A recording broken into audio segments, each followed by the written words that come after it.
when a middle-aged woman in capri pants tackled my little brother off his ATV and started yelling about neighborhood rules, only to freeze mid-rant when she heard my dad's voice, the sheriff, crackle over the radio. I knew two things right away. This was going to be epic, and we were definitely getting a Netflix deal.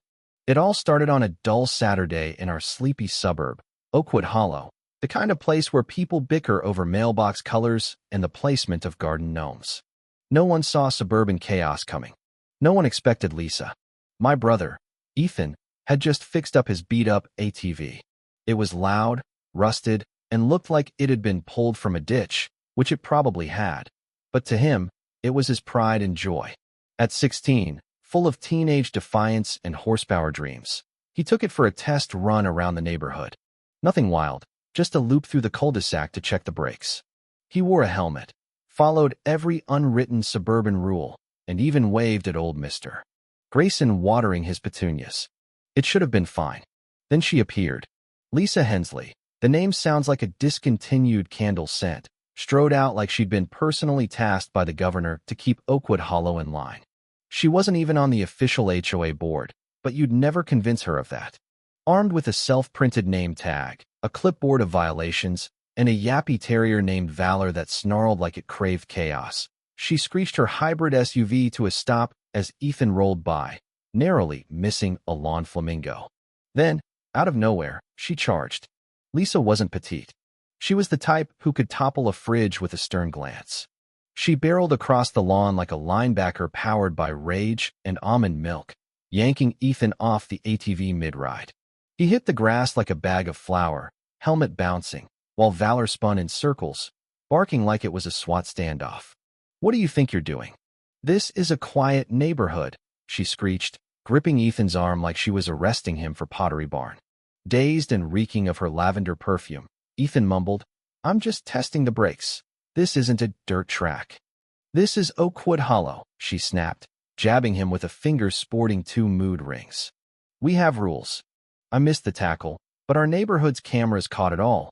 You couldn't sneeze without it hitting someone's doorbell footage. By the time I got outside, Ethan sat bewildered, Lisa ranted skyward like a suburban deity, and Valor circled the ATV. Then came the moment that had become legend. During the scuffle, Ethan's walkie-talkie fell from his bag and crackled to life with Sheriff Dawson's voice. "Our dad." "Ethan, you copy? Done writing yet? Mom's got lunch ready." Radio back. Lisa froze, mouth agape, like she'd seen a specter. Gears churned in her head as she picked up the walkie, staring at it like a grenade. "Sheriff?" she whispered. Ethan, rubbing his arm, grinned. "Yeah, my dad's the sheriff." She dropped it like it was molten. Valor went quiet, and the cul-de-sac hushed, save for a distant sprinkler. I strolled up as Lisa's face morphed into panic and denial. "You're not serious?" she stammered. "This is a prank." Ethan pointed to his honorary junior deputy badge, a birthday gift from Dad, not official, but she didn't know that. I grinned like I was serving revenge on a platter.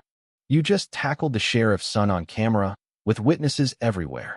Her jaw flapped, Valor whimpered, and she backed off like Ethan had sprouted claws. She fled in her SUV, flattening two shrubs and a solar lantern. For 5 minutes, the neighborhood buzzed, "Mrs. Larson," called her cousin, "Mr. Grayson," muttered. I knew she was trouble, and Ethan stood there, helmet in hand, dazed by the madness.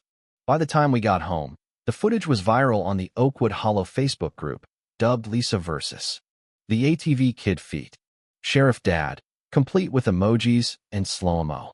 Lisa holed up all day, but this was just the start. The video blew up online. Facebook, Nextdoor, Reddit, then TikTok with dramatic music and a freeze frame of Lisa's horrified face captioned, "When you realize you tackled the sheriff's kid." It hit 500,000 likes in a day. Lisa didn't take it lying down. By Monday, she emerged with screenshots, an iced latte, and a vendetta, handing out self-typed incident reports with titles like "Reckless Vehicle Violation" and a cat-shaped notary stamp from Etsy. Most neighbors laughed. One guy made a paper plane and tossed it back. Then Dad, Sheriff Dawson, visited. He's not a yeller, just calm and commanding. In his cruiser, Stetson hat, and shades, he faced Lisa on her driveway as she clutched papers and Valor wore a yoga mat vest. "Ma'am, your dog's safe," he said dryly. "Sheriff, I'm charging your son with endangerment and HOA violations," she barked. He skimmed her report, folded it, and handed it back. "Lisa, you're not HOA or law enforcement. You're under investigation for impersonating one. You touched my son. Be glad it's not assault charges.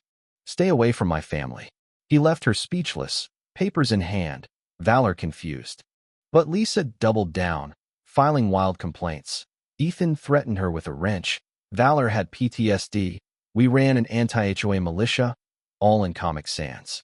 The HOA called an emergency meeting, addressing unauthorized enforcement. Half the neighborhood came with popcorn. Lisa arrived late in a homemade safety task force commander blazer, slamming a binder down. Before she could rant, President Tom, a retired accountant, cut in.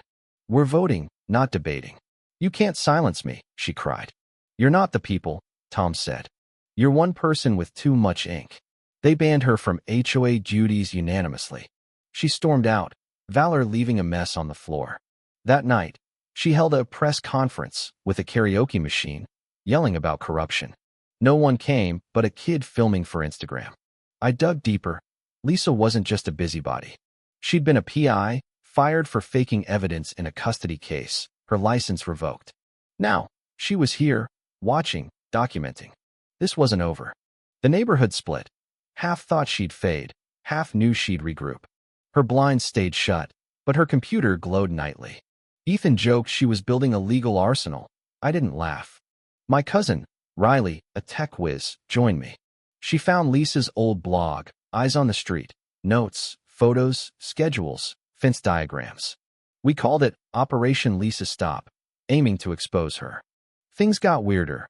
Lisa measured lawns at night, set tire-shredding traps. Ethan found one, and held more press conferences in a peacekeeper's sash. We caught her on camera planting devices, cracked her burner phone, and found recordings of her posing as fake officials. At the next HOA meeting, we showed it all. Gasps filled the room. Lisa burst in, trench coat and sunglasses, claiming her own evidence, but it was her own footage.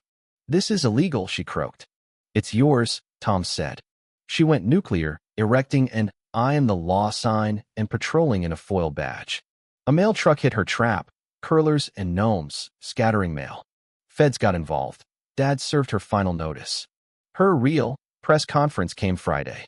In a cape, with Valor in a vest, she rambled about conspiracies, mulch manipulation, HOA tyranny. A spliced sheriff confession was her voicemail. Dad arrived calm. "This stops now. You're charged."